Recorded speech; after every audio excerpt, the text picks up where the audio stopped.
Hey, good morning, everybody. Good to see you. I'm Marthel Neville. So glad you could join us on this Thursday morning. Hey, Lynn Paramore's here. How are you doing, Lynn? I'm great. How are you? I am well. We have an action-packed hour. Lots to talk about this hour.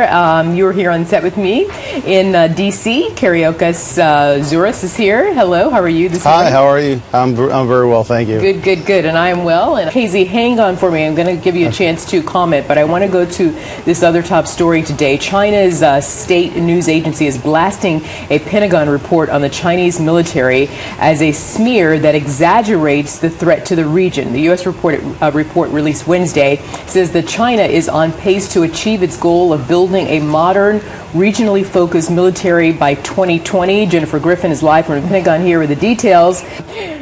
Okay, that report there from Jennifer Griffin could be quite disturbing, I would say. Yeah, it could be. I mean, the thing that concerns me is I would hate for a Cold War mentality to develop in the United States. I mean, we aren't the only world superpower, that's going to be on the stage in the next century. China is an economic power. It's rising, and they're going to have a military presence. I think we're going to have to adjust our expectations a little bit, and I also don't want us to keep, I don't want us to take our eye off the ball of the jobs crisis that we have here and the things that we really need to be spending on to make our economy grow at home. I would hate for us to get suddenly obsessed and focused with building up our military in response to something like this. Kyriakos, what do you say? I think it's a pretty serious concern. The Pentagon's coming out and telling about the cyber attacks that are coming from there. Why are they getting offended by that? We're just telling the truth. Secondly, they are becoming an economic power. They basically own the United States now, so we're at a weak point, and now they're building up their military. I think we need to be concerned. And to say let's not focus all our spend our money and take our eye off the ball. We've sent all our manufacturing jobs to China. That's why we have an unemployment problem here. Okay, and now they're building up their military. They own all of our debt. I mean, we're at a weak point. They've got us. They have control now, so they're stepping it up. 12% of their money being spent on military. This is a cause for concern, and I think we need to keep our eye on that, as well as do the things that we need to do to fix this economy by bringing jobs back here to the United States. We have the CEO of GE who's now going to outsource jobs to China. So more of our inside military secrets will be revealed to the Chinese. This is unbelievable. It is unbelievable. How do you fix that? How do you say, or should there, I don't know, I'm just a question. Is there a way to somehow dissuade these companies from outsourcing these jobs to a point where there is going to be penalties? Well, yeah, there is a way to do it. What you say is, look, when you outsource the jobs to other countries, especially when we have sensitive issues like technology that's used in our military and other things, then you're going to be punished. You're going to be taxed. There's going to be something placed on you.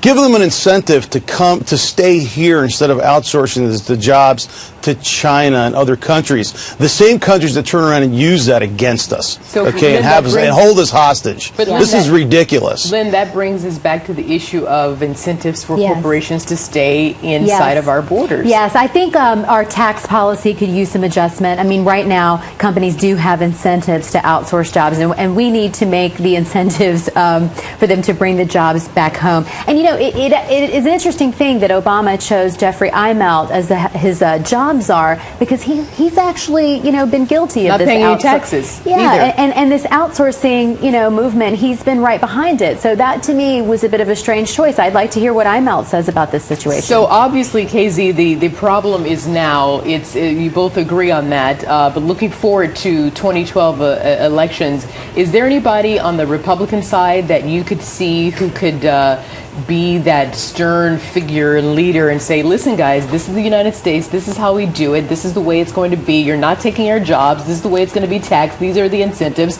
We're bringing the jobs home, or we're keeping them here. Who can do that?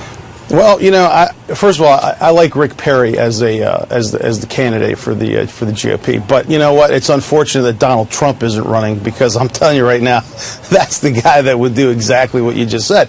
We've got to have somebody that's got a business mind, that's going to go out there and is going to put people in their place and say, look, you want to know what? we're not going to keep helping you. We're not going to keep doing this and then get stomped on you and just be used. We got to stop this. We're being beat up by every country in the world. We give all this money to everybody. We help everyone, and we get beat up for doing it. This has got to stop. We've got to get the jobs back here in the United States. We got 14 plus million Americans that are out of work.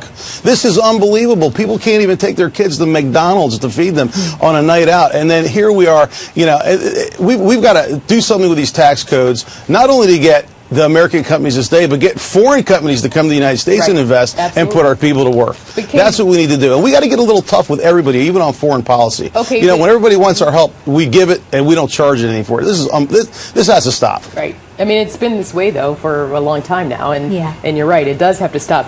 Let's talk about the here and now, though. I asked you, KZ, about who might, you said in terms of the potential candidates for the GOP party, that Rick Perry could be the person. You actually said Donald Trump would be the person to have that tough stance on doing it. Maybe they'll hire him as the business czar, or maybe they won't be. I don't know, whatever. But to the point, we are now still, what is this, August 2011, so we still have some time to go, and the country needs help. So turning back to you, KZ, so do you think that there can be some sort of an atmosphere in Washington coming up after Labor Day that it's like, guys, you know, here's this report by the Pentagon that's, it's an annual report that's out there, but it's pretty ominous.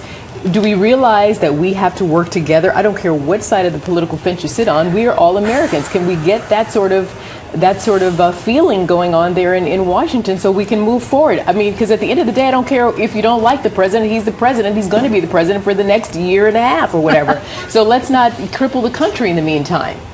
You're exactly right, and that would be the perfect world if we could all just come together for the right cause. But unfortunately, we're divided. You have Republicans, you have Democrats, and each one is serving a different agenda. Okay, the Democrats are about spending and growing government, entitlement programs. The Republicans want to cut spending. They want to, get people back to work, grow small businesses.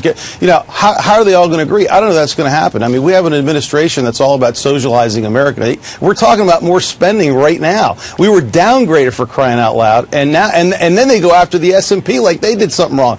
We were downgraded because our spending is pathetic. We spend $1.5 trillion more than we take in.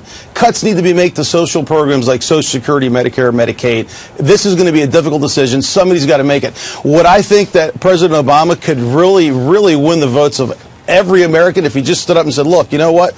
This is not what I agree with, but this needs to be done right now, and I'm going to do it. I'm going to step to the plate and make these things happen and get his administration behind him and get it done. Because when you have division, nothing's going to get done. Get what done specifically before I lose you? Make the cuts where we need. Get rid of these programs that we don't need. We need $5 trillion worth of cuts in our spending immediately. Getting rid of the programs, or honestly, I'm just asking, modification? I mean, seriously. Well, modifications of some and getting rid of a lot of the other ones. Look, we have a lot of waste in this government. We have a lot of programs that aren't necessary. We spend a lot of money frivolously. We need to sit down and figure out what we need and what we don't need. Modify the programs that we need. Get rid of the ones that we don't need.